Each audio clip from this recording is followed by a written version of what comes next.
Chapitre 4 de ce qui arriva à notre chevalier quand il quitta l'hôtellerie. L'aube du jour commençait à poindre quand Don Quichotte sortit de l'hôtellerie, si content, si glorieux, si plein de ravissement de se voir armé chevalier, que sa joie en faisait tressaillir jusqu'aux sangles de son cheval. Toutefois, venant à se rappeler les conseils de son hôte au sujet des provisions si nécessaires dont il devait être pourvu, entre autres l'argent et les chemises, il résolut de s'en retourner chez lui pour s'y accommoder de tout ce bagage.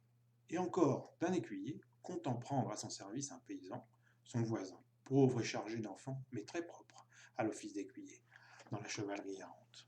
Cette résolution prise, il tourna Rocinante du côté de son village, et celui-ci, comme s'il reconnut le chemin de son gîte, se mit à détaler de si bon cœur qu'il semblait que ses pieds ne touchaient pas à terre.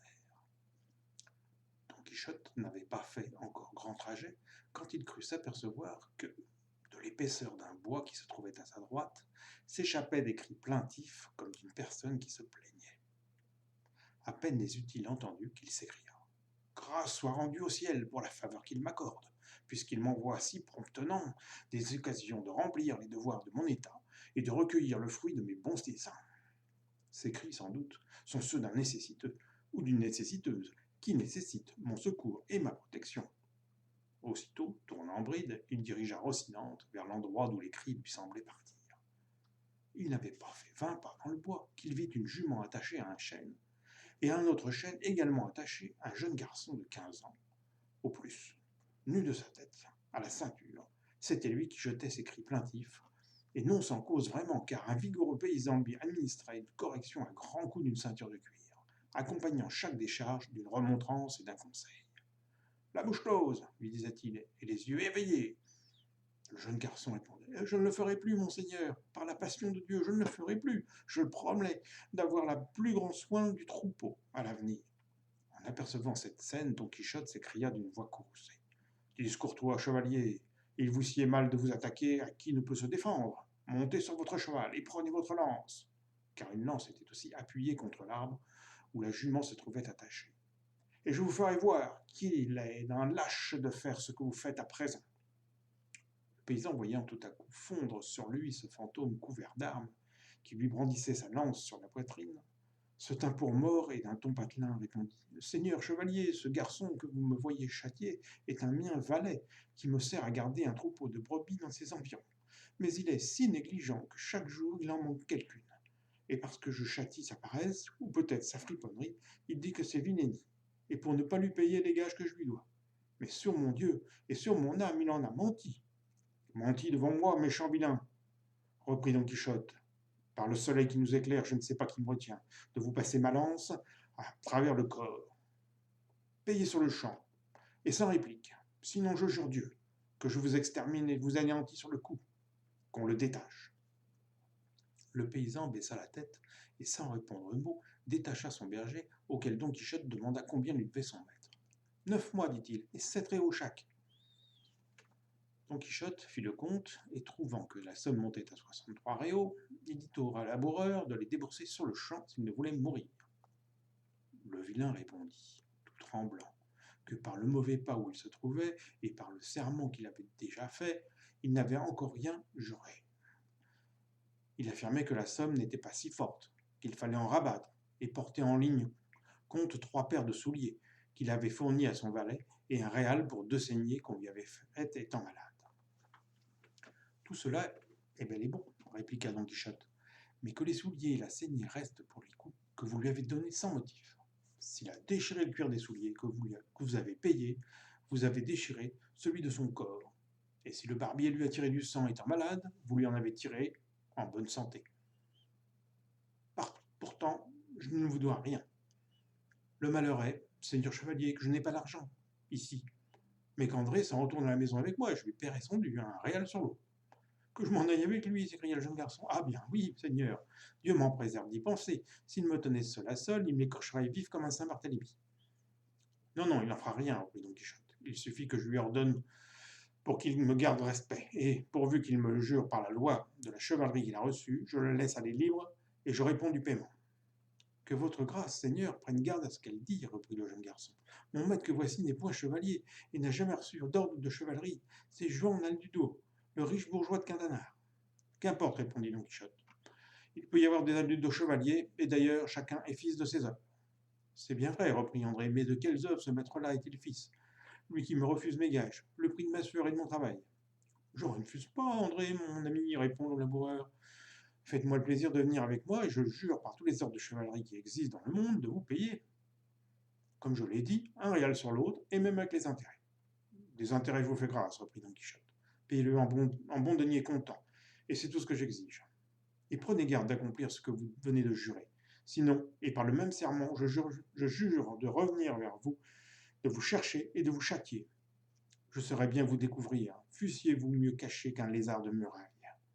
Et si vous voulez savoir qui vous donne cet ordre, pour être plus sérieusement tenu de l'accomplir, sachez que je suis le valeureux Don Quichotte de la Manche, le défaiseur de tort et le réparateur d'iniquité.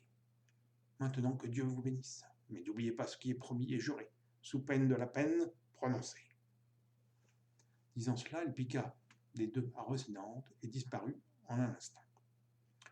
Le laboureur le suivit des yeux, et quand il vit que Don Quichotte avait traversé le bois et ne paraissait plus, il revint à son valet André. Or ça, lui dit-il, venez ici, mon fils, je veux vous payer ce que je vous dois, comme ce défaiseur de tort m'en a laissé l'ordre.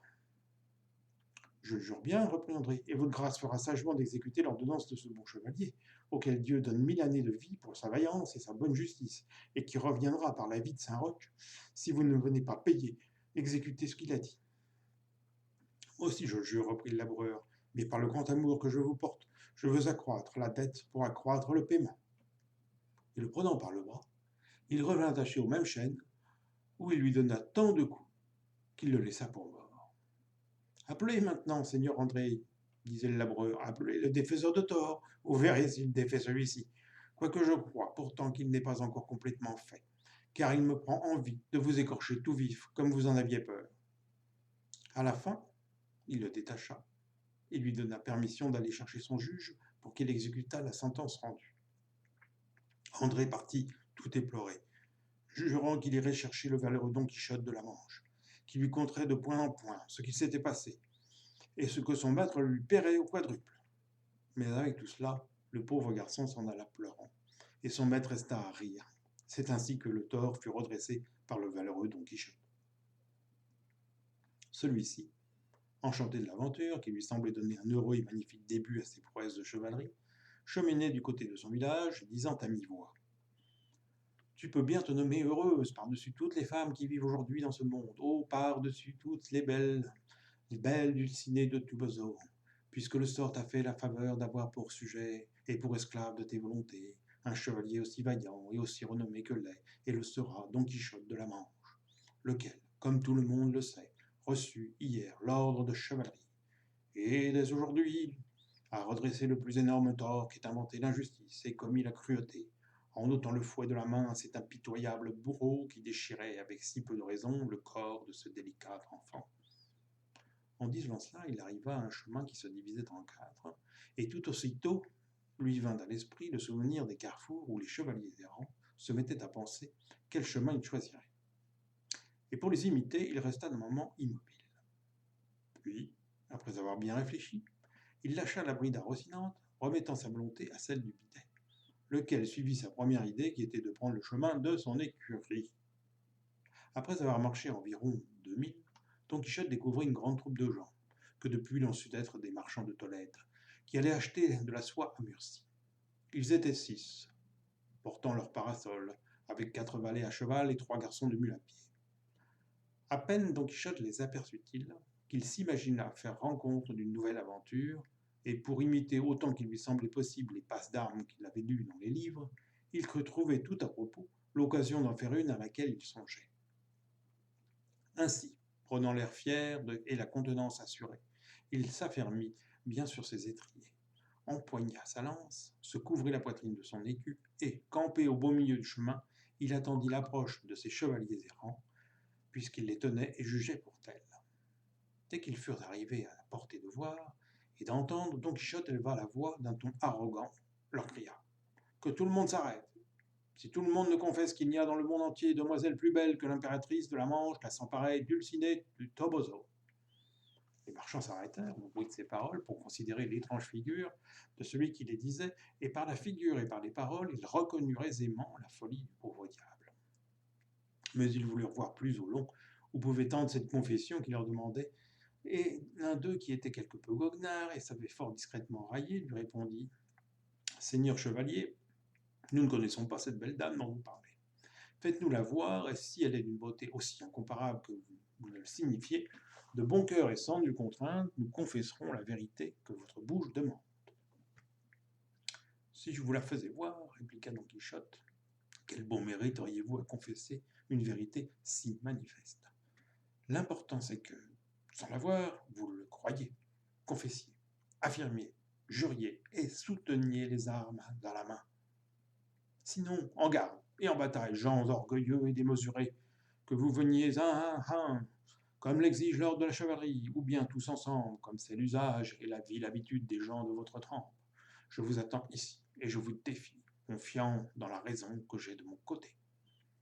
Seigneur chevalier, reprit le marchand, je supplie votre grâce, au nom de tous, tant que nous sommes de princes ici, qu'afin de ne pas charger nos consciences en confessant une chose que nous n'avons jamais vue ni entendue, et qui est en outre si fort au détriment des impératrices et reines de Castille et de l'Estrémadure, vous vouliez bien nous montrer quelques portraits de cette dame.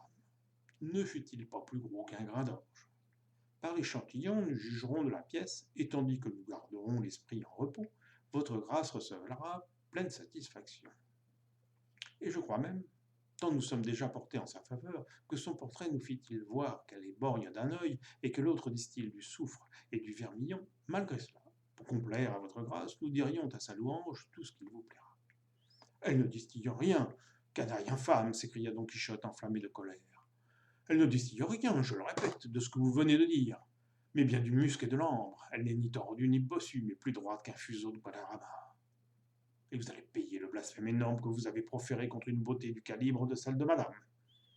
En disant cela, il se précipite la lance baissée contre celui qui avait porté la parole avec tant d'ardeur et de furie, que si quelque bonne étoile lui fait trébucher et tomber Rocinante au milieu de la course, malheur n'aurait pris à l'audacieux marchand.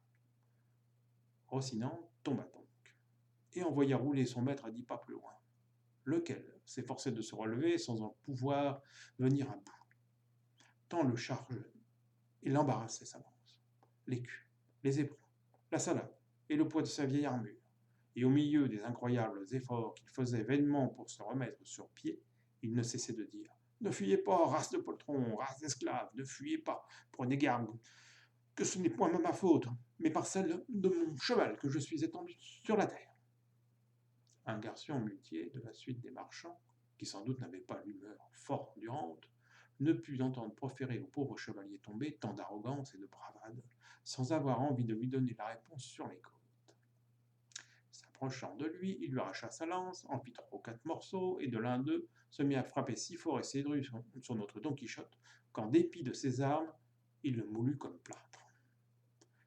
Ses maîtres avaient beau lui crier de ne pas t'en frapper et de le laisser tranquille, le muletier avait pris goût au jeu et ne voulut quitter la partie qu'après avoir pompé tout le reste de sa colère. Il ramassa les autres éclats de la lance et acheva de les briser l'un après l'autre sur le corps du misérable abattu, lequel, tandis que cette grêle de coups lui pleuvait sur les épaules, ne cessait d'ouvrir la bouche pour menacer le ciel et la terre et les voleurs de grands chemins qui le traitaient ainsi. Enfin le muletier se fatigua, et les marchands continuèrent leur chemin, emportant de quoi compter pendant tout le voyage sur l'aventure du pauvre fou bâtonné. Celui-ci, dès qu'il se vit seul, essaya de nouveau de se relever, mais s'il n'avait pu en venir à bout, lorsqu'il était sain et bien portant, comment aurait-il mieux réussi, étant moulu et presque anéanti? Et pourtant il faisait contre fortune bon cœur, regardant sa disgrâce comme propre et commune aux chevaliers errants, et l'attribuant d'ailleurs tout entière à la faute de son cheval. Mais quant à se lever, ce n'était pas possible, tant il avait le corps meurtri et disloqué.